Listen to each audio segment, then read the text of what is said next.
So the day of the tornado was my graduation from high school.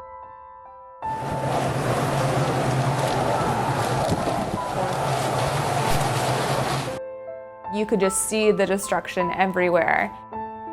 I vividly remember that moment and just thinking, wow, this is real.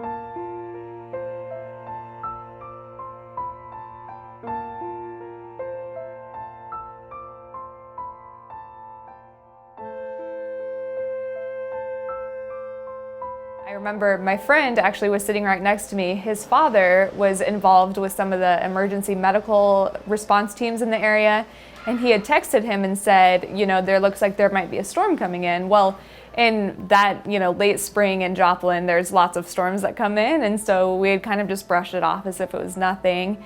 But I realized that they started reading the names kind of faster and faster. We had about over 400 students graduating, and they just started going through them faster and faster. And so I remember thinking, wow, this maybe could be something. And then we wrapped up with the ceremony, and then the tornado sirens started going off. Well, like I said, we had lots of warnings, and so the tornado sirens went off pretty frequently.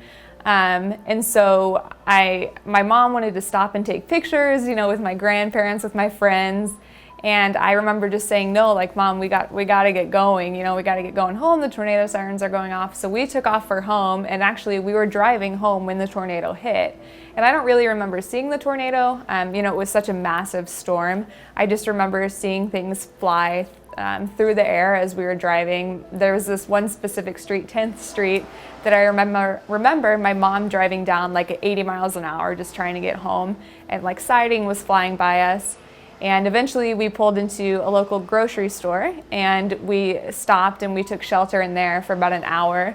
And then once that was over, we got out and we tried to get home. We were probably only about a mile and a half away from our home at that point. It took us about 3 hours to get home, even though we weren't that far away from home at all.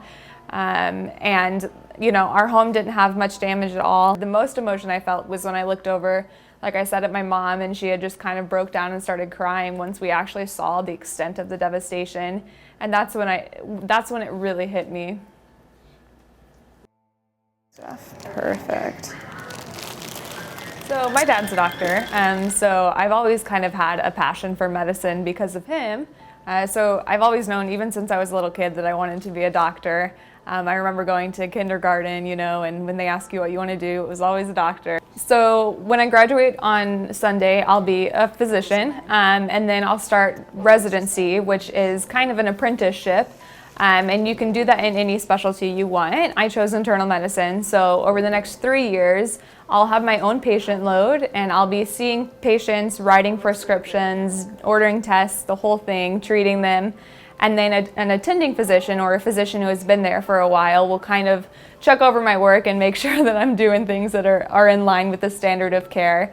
And then after those 3 years, I'll graduate and be on my own from then. And I hope to stay in the Joplin area. A lot of just gratefulness and thankfulness that I was able to go through everything that I have. I think, being a new mom has come with a lot of challenges, but I've learned so much about myself and about my family and about things that are important to me.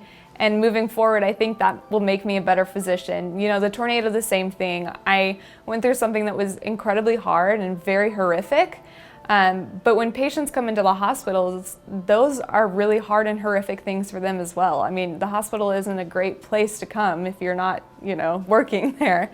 And so I think that gives me the opportunity to provide just a little bit of empathy and to understand when someone's going through such a hard time that I can, have a small little bit of empathy for them as well.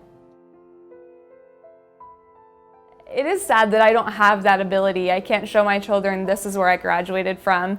But actually, Joplin High School, they have a rose garden, and they put the names of all of the people who graduated from high school during that day on May 22nd, 2011 on little bricks in the rose garden. So that is one small piece that I can show my future children that this is something that I lived through.